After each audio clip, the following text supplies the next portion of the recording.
You glance at your phone. It's 3:47 p.m. You didn't mean to check it. Your thumb just moved on its own. You do this more than 100 times a day.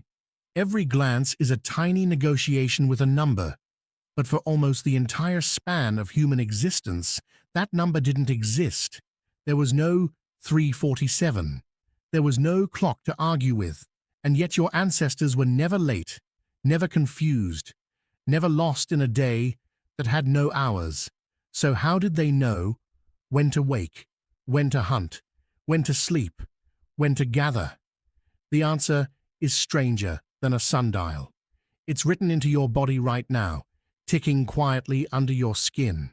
Start with the sky. For hundreds of thousands of years, the sun was the only clock anyone needed. It rose, it moved, it set. Shadows told the story in between. A shadow at your feet meant noon was near. A long shadow stretching east meant morning. A long shadow stretching west meant the day was closing. No numbers, just light and its angles. But shadows only work when the sun is out. What about a cloudy day? What about night? This is where it gets interesting. Your body has its own sun, even in the dark. Deep in your brain sits a cluster of about 20,000 neurons called the suprachiasmatic nucleus. It sits right above where your optic nerves cross. It watches light enter your eyes and uses that signal to run an internal clock, one that ticks in cycles of roughly 24 hours, whether or not the sun is visible. This isn't a metaphor, it's a real, physical clock made of cells. In the 1960s, a German scientist named Jürgen Aschoff wanted to know just how independent this internal clock really was. He built underground bunkers completely sealed from sunlight and asked volunteers to live inside them for weeks. No windows, no clocks, no hints about what time it was outside. What happened? The volunteers kept sleeping and waking on a steady rhythm anyway. Not exactly 24 hours, closer to 25, but steady, reliable, internal. Their bodies were still keeping time, even when every external clue had been stripped away. A French scientist named Michel Siffre took this even further. In 1962, he descended into a cave in the French Alps and stayed there alone for 2 months, cut off from daylight, calendars, and clocks. He tracked his own sense of time as best he could. By the time he emerged, he believed only 34 days had passed. It had actually been 58. His internal rhythm hadn't stopped. It had simply drifted, stretched by isolation, disconnected from the actual sun above him. Here's the strange part. Your ancestors never had this problem because they were never isolated from the sun in the first place. Their internal clock and the real sky were in constant conversation. Light hit their eyes every morning. Darkness settled every night. The two systems, one biological and one celestial, stayed perfectly synced without anyone trying. You have that same internal clock right now, but you've buried it under something ancient humans never had to fight: artificial light. Think about your evenings. Screens glow into your eyes at 10 p.m., 11 p.m., later. Streetlights erase the difference between dusk and midnight. Your suprachiasmatic nucleus is still doing its job, still checking for light, but the signals it receives no longer match the actual sun outside your window. Is it any wonder so many people struggle to fall asleep at a reasonable hour? Ancient humans didn't need willpower to sleep on time. They needed nothing at all.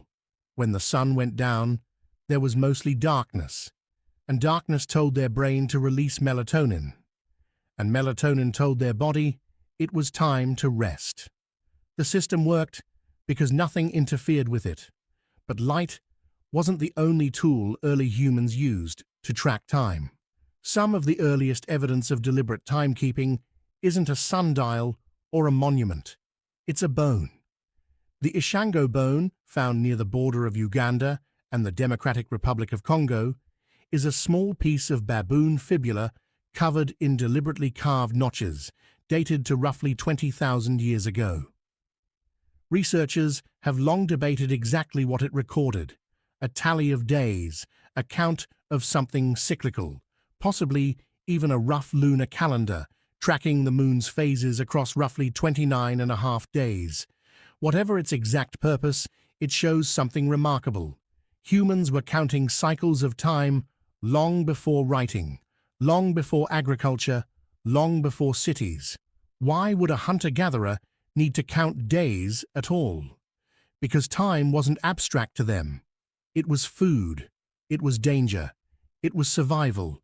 The moon told you when certain animals migrated. The stars told you when the rains would come. The position of the sun on the horizon, tracked across seasons, told you when to move camp before the cold arrived. Getting this wrong didn't mean missing a meeting. It meant starving. This is why so many ancient monuments line up with the sky so precisely. Stonehenge, built in stages starting around 3000 BCE, aligns with the sunrise of the summer solstice and the sunset of the winter solstice. This wasn't decoration. It was a calendar built from stone, massive enough to survive 5,000 years, accurate enough to still mark the solstices today. Ancient Egyptians divided daylight into segments, using shadow clocks as early as 1500 BCE, then extended that idea into water clocks, vessels that dripped at a steady rate to mark time even after the sun went down. It was clever, it was useful, but notice something. Even their most advanced tools were still built to imitate what the sky and the body were already doing naturally. That's the pattern hiding underneath all of this. Every timekeeping tool humans have ever built, the sundial, the water clock, the mechanical clock, the smartphone in your pocket buzzing with a calendar notification, has been an attempt to externalize something your body already does on its own. You didn't need to invent time. Your ancestors didn't either. Time was already running inside you, inherited from billions of years of organisms adjusting to a spinning planet and a rising sun. What changed isn't the clock inside you. What changed is how much you've started listening to the ones outside you instead. Researchers studying modern hunter-gatherer societies, including work led by biologist Horacio de la Iglesia, have found something telling. Groups like the Hadza in Tanzania, who live largely without artificial light, show remarkably consistent sleep and wake times tied closely to sunset and sunrise, without needing an alarm, a calendar, or a single digital notification. Their internal clocks and the external world are still in sync, the same way your ancestors were. So the next time you check your phone for the time, notice something. You're not really asking a machine what time it is. You're asking it to confirm what a 20,000 neuron cluster in your own skull has been quietly tracking since before you were born. Your body has never stopped being a clock. It just started competing with a much louder one. You glance at your phone. It's 3:47 p.m. But somewhere underneath that number, a rhythm older than agriculture, older than writing, older than the wheel, is still keeping its own kind of time.